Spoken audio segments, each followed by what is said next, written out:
नमस्ते दोस्तों। कैसे हैं आप लोग? उम्मीद है बढ़िया ही होंगे। दोस्तों, आज राकेश के पूछने पर ऋषिका अपनी परेशानी का कारण बताने वाली है। तो चलिए जानते हैं कि ऋषिका की परेशानी का कारण क्या है और उसे आलू के पराठे के नाम से इतना डर क्यों लगता है। कहानी के पार्ट 22 में राकेश के सवाल करने पर ऋषिका अपनी परेशानी का कारण बताने के लिए तैयार हो जाती है।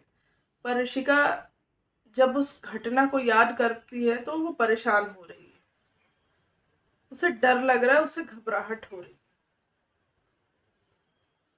मानो वो उस घटना को याद नहीं करना चाहती।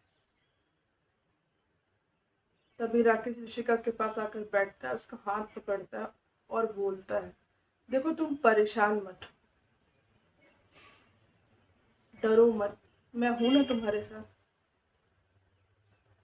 जब तक तुम अपनी परेशानी का कारण नहीं बताओगे मैं तुम्हारी मदद कैसे कर पाऊंगा। और अगर कोई परेशानी है तो हम साथ मिलकर रास्ता निकालेंगे। डरो मत, शांति से बताओ तुम्हें क्या परेशान कर रहा है। ऐसा क्या है जिसने तुम्हें इतना परेशान कर रखा है कि तुम अपना आपा खो बैठती हो, लड़ने लगती हो, चीखने लगती हो, चिल्लाने लगती हो, रोने लगती हो। जैसे लगता है कि कोई बहुत बड़ी बात हो। मुझे कुछ समझ नहीं आ रहा ऋषिका, मैं तुम्हें ऐसी हालत में नहीं देख सकता। प्लीज बताओ क्या परेशान कर रहा है तुम। इस पर ऋषिका कहती है, मैं ये बात आपको बता तो दूंगी पर आप मुझे छोड़ के तो नहीं जाओगे। राकेश कहता है, मेरा प्यार इतना कमजोर नहीं है, मैंने तुमसे बहुत प्यार किया है। और मेरा प्यार इतना कमजोर नहीं है कि छोटी सी बात के लिए टूट जाए और मैं तुम्हें छोड़ के चला जाऊं। तो प्लीज बताओ। तब ऋषिका कहती है कि ये बात 5 साल पुरानी है। जब मैं हॉस्टल में रहती थी, एक बार मैं हॉस्टल की छुट्टियों से घर आ रही थी। तभी किसी ने मुझे किडनैप कर लिया था। उन लोगों ने मुझे जहाँ रखा था वहां सिर्फ वो लोग मुझे आलू के पराठे ही देते थे खाने को। मानो जैसे उनका मकसद था सिर्फ मुझे जिंदा रखना। खाने के लिए सिर्फ आलू के पराठे, और ना खाओ तो मार पिटाई। उनकी मार पिटाई मुझे आज भी याद है। आज भी याद करती हूँ ना तो मेरी आत्मा कांप उठती है। मुझे किडनैप करने वाली एक औरत थी।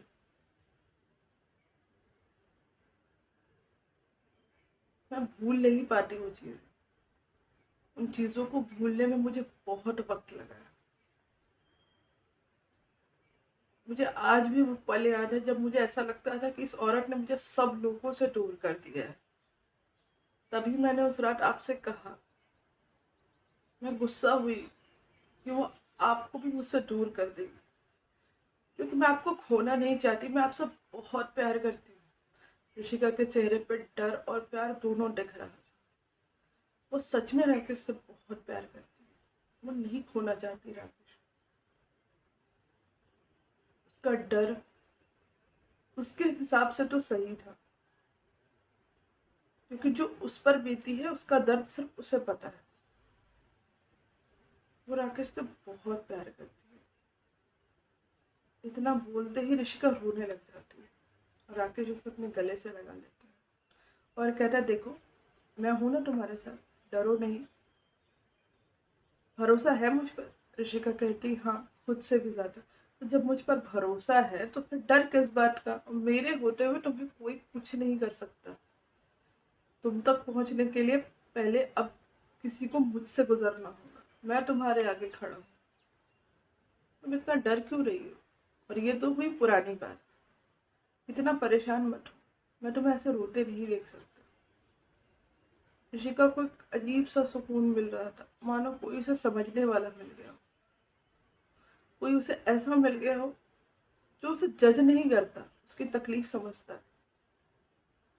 राकेश कहता है, देखो अगर मुझ पर भरोसा है तो तुम रिलैक्स करो ना, शांत हो जाओ। अच्छा एक काम करो, तुम जाओ और जाकर नहा लो। तब तक मैं सुबह के नाश्ते का इंतजाम करता हूँ। तुमने मेरे हाथ की कॉफ़ी तो पी ली, अब थोड़ा सुबह का नाश्ता भी चक्कर बताना। ऋषिका थोड़ी शांत हो जाती है और वो राकेश की बात मानकर नहाने चली जाती है। इधर राकेश किचन में आकर नाश्ता बनाने लगता है।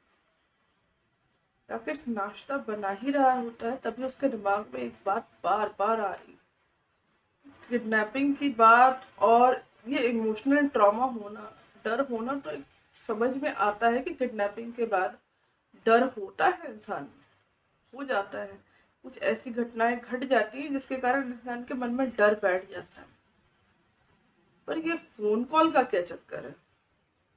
ये फोन कॉल ऋषिका को कौन कर रहा है, क्यों कर रहा है, और ऋषिका इस फोन कॉल का जवाब क्यों नहीं दे रही है? राकेश ये सब सोच ही रहा होता है, और उसके दिमाग में कहीं ना कहीं एक और ख्याल चल रहा है कि वो अभी ऋषिका से इस बारे में बिल्कुल बात नहीं करना चाहता, क्योंकि ऋषिका ऑलरेडी बहुत परेशान है। इसीलिए वो ऋषिका से और कोई सवाल नहीं करना चाहता। राकेश ये सब सोच ही रहा होता है, तभी उसके मैनेजर का कॉल आता है। दोनों में बातचीत होती है, और राकेश उससे कहता है, ठीक है, तुम सबूत इकट्ठा करो, फिर बाद में हम देखते हैं क्या करना है। अब राकेश और मैनेजर के बीच क्या बात हुई, किस बात का सबूत इकट्ठा करना है और किसके बारे में सबूत इकट्ठा करना है, ये सारी बातें हम जानेंगे कहानी के अगले पार्ट में। तब तक के लिए धन्यवाद।